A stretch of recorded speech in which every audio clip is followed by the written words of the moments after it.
Hello student, welcome to our channel. ये हमारा fourth lecture है एमसीयू सीरीज का। इससे पहले 3 लेक्चर्स आ चुके हैं एमसीयू सीरीज के, जिसमें हमने unit number 5th arithmetic progression के क्वेश्चन नंबर 1 से लेकर क्वेश्चन नंबर 15 एमसीयू क्वेश्चन तक सॉल्व किया है।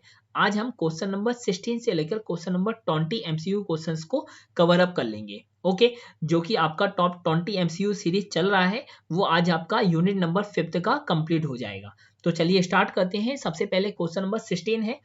क्वेश्चन नंबर 16 में दिया है the sum of first 15 multiples of 8 is, मतलब आपको सम फाइंड करना है फर्स्ट 15 मल्टीपल्स ऑफ 8 का। ओके, तो 8 के 15 मल्टीपल्स क्या होते हैं वो लिख लेते हैं। तो 8, 16, 24 और 15 मल्टीपल्स होंगे तो 10 मल्टीपल्स होते हैं आपके 80 तक, और तो 50 होंगे आपके 120 तक। ओके, तो यहाँ से आपको एक सीरीज मिल चुकी है। फिर यहाँ से क्या करेंगे हम, A1 की वैल्यू क्या है आपके पास 8 है, A2 की वैल्यू 16 है, तो A की वैल्यू तो आपके पास 8 आ चुकी है, और डिफरेंस कितना आ चुका है आपके पास 8, और जो N की वैल्यू है वो आपके पास 15 है, क्योंकि 15 मल्टीपल्स बोला है इसलिए। ओके, और आपको सम फाइंड करना है, तो सम का फॉर्मूला क्या होता है आपका, Sn equal to n by 2a plus n minus 1 और d। ओके, अब यहाँ पे आपके पास a की वैल्यू भी है, और आपके पास n की वैल्यू भी है, और आपके पास d की वैल्यू भी है। तो यहाँ से हम इसमें वैल्यू पुट करके इसका आंसर फाइंड कर सकते हैं। ओके, तो निकालते हैं। तो सबसे पहले हम n की वैल्यू क्या है आपके पास 15 है अपॉन 2, और 2 मल्टीप्लाई a की वैल्यू 8 है, प्लस n की वैल्यू कितनी है 15 माइनस 1, और डिफरेंस कितना है आपके पास 8। ओके, तो 15 अपॉन 2, और ये कितना आ गया आपके पास 16, प्लस 15 माइनस 1 करेंगे तो ये आपके पास 14 मल्टीप्लाई 8।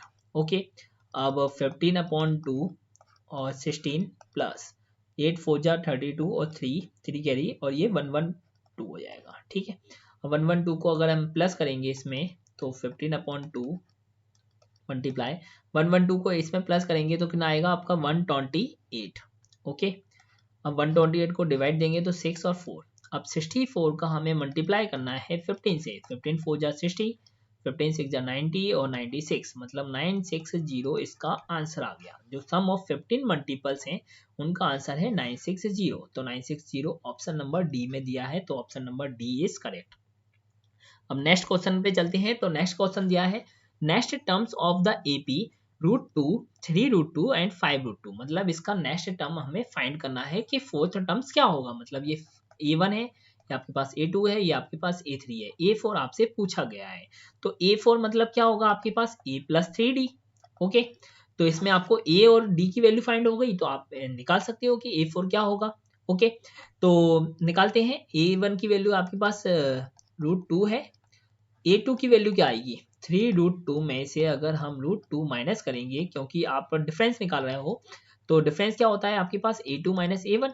A2 की वैल्यू 3√2 है और ये √2 है, तो 3√2 में से अगर आपने 1√2 माइनस किया तो कितना आएगा 2√2, मतलब जो डिफरेंस है वो आपके पास आ चुका है, और A भी आ चुका है। अब हम A4 में रख देते हैं, तो A4 इक्वल टू क्या हो जाएगा, A की वैल्यू क्या है √2 और प्लस 3 और मल्टीप्लाई 2√2। ओके, तो √2 ये कितना आ गया आपके पास 6√2। ओके, 6√2 और 1√2 कितना होगा 7√2, मतलब जो A4 की वैल्यू है वो आपके पास कितनी है 7√2। ओके, और इसे हम डायरेक्ट निकाल सकते हैं, अगर डायरेक्ट भी देख सकते हो आप ट्रिक से। 1√2 है, 3√2 है, 5√2 है, तो आप क्या होना चाहिए 7√2 होना चाहिए। ओके, तो आपका ऑप्शन नंबर कौन सा है, डी इज करेक्ट। तो क्वेश्चन नंबर 17 का 7√2 आपका आंसर हो चुका है। तो आप क्वेश्चन नंबर 18 पे चलते हैं। अब क्वेश्चन नंबर 18 को सॉल्व करते हैं। तो क्वेश्चन नंबर 18 में दिया हुआ है आपके पास if p minus 1, p plus 3, 3p minus 1 are in AP, then p is equal to, मतलब आपको बताया गया है कि जो फर्स्ट टर्म है और जो सेकंड टर्म है और जो थर्ड टर्म है वो आपका AP में दिया है, और आपको p की वैल्यू फाइंड करनी है। ओके, तो आपको पता होना चाहिए कि AP में जो डिफरेंस है वो इक्वल होते हैं। जैसे हमने कहा कि 3 और 5 और 7 और 9 ये AP सीरीज है, तो यहाँ पे क्या दिख रहा है, डिफरेंस सबके क्या है सेम है। मतलब हमने क्या कहा कि जो A1 A2 A3 A4 है उनका जो डिफरेंस है वो सब में इक्वल आ रहा है। ओके, तो हम लिख सकते हैं कि जो डिफरेंस है वो दोनों के इक्वल होंगे।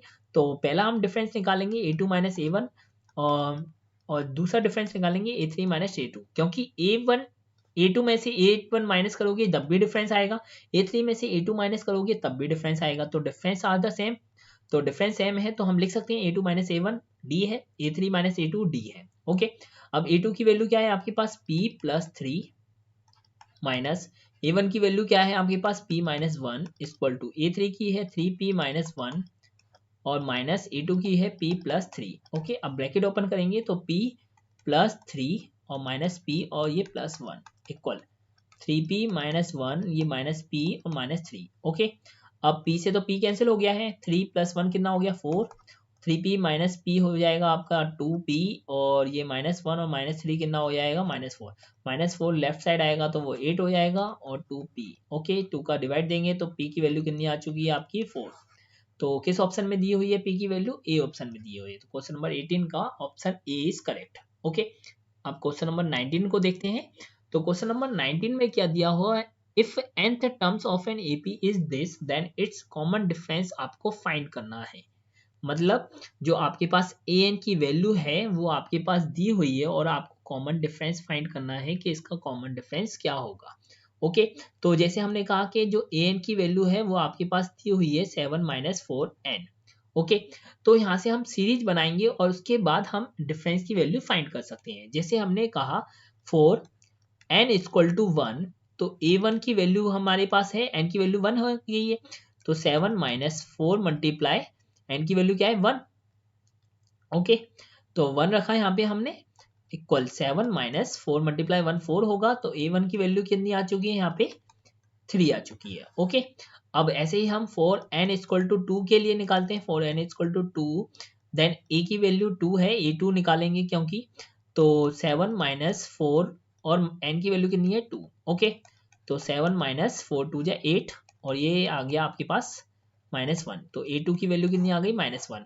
अब हम 4n इक्वल 3 के लिए निकालते हैं, तो a3 equal to 7 minus 4 multiply 3। Okay, तो 7 माइनस 12, तो ये कितना आ चुका है -5। यस और नो, वैसे तो हमें डिफरेंस के लिए a1 और a2 ही काफ़ी था, लेकिन हमने a3 निकाल लिया है। अब हम डिफरेंस निकालना है हमें, तो डिफरेंस क्या होता है आपके पास, a2 माइनस a1 से निकाल लो या a3 माइनस a2 से निकाल लो, डिफरेंस तो सेम ही आएगा। ठीक है, तो -1 और माइनस a1 की वैल्यू कितनी है आपके पास 3, -1 माइनस 3 होगा आपके पास -4, मीन्स डिफरेंस की वैल्यू है आपके पास -4। तो ऑप्शन बी इज करेक्ट। तो 19 का आपका -4 इज करेक्ट। ओके, अब हम क्वेश्चन नंबर 20 को सॉल्व करते हैं, हमारा last MCQ questions of unit 5th arithmetic progression. Okay, तो क्वेश्चन नंबर 20 में दिया है the sum of first 10 natural number is, आपको फर्स्ट 10 नेचुरल नंबर के क्या निकालना है सम। तो व्हाट इज नेचुरल नंबर, आपके जो नेचुरल नंबर है वो 1 से स्टार्ट होते हैं और कहाँ तक जाते हैं इनफाइनाइट तक, लेकिन हमें तो 10 ही पूछा है, तो इसे हम कहाँ तक ले जाएंगे 10 तक ले जाएंगे। ओके, और इसका हमें सम पूछा है, तो आपके पास a1 की है, a2 की वैल्यू दी है, a3 की वैल्यू दी है और आपके पास l की वैल्यू दी हुई है। ओके, तो Sn इक्वल टू क्या होता है आपके पास n/2 2a plus n minus 1 और d। ओके, तो यहाँ से हम फॉर्मूला लगाएंगे, तो n की वैल्यू क्या है आपके पास, नंबर ऑफ टर्म्स 10 है, 2 a की वैल्यू 1 है प्लस n की वैल्यू आपके पास 10 है -1, डिफरेंस की वैल्यू कितनी है आपके पास, इनका डिफरेंस कितना आ रहा है 1 आ रहा है सबका, तो 1, तो ये इससे कैंसिल करेंगे तो 5 आएगा और 2 multiply 1 2 plus 9 multiply 1। Okay, 5 2 plus 9 का मल्टीप्लाई 1 से करेंगे तो 9 ही आएगा, तो 5 और 2 प्लस 9 कितना हो गया आपका 11, तो 11 5 से कितना होगा आपके पास 55। मतलब जो आपके फर्स्ट 10 नेचुरल नंबर है उनका सम कितना होगा आपका 55। तो ऑप्शन ए इज करेक्ट। तो क्वेश्चन नंबर 20 का option A is correct. Okay, तो जो हमारी एमसीयू सीरीज चल रही है उसमें हमने अरिथमेटिक प्रोग्रेशन जो कि यूनिट नंबर 5th है उसके top 20 most important MCU questions को सॉल्व कर लिए हैं। अब हम नेक्स्ट वीडियो में अगले टॉपिक के ऊपर एमसीयू क्वेश्चंस को सॉल्व करेंगे। Okay, thank you.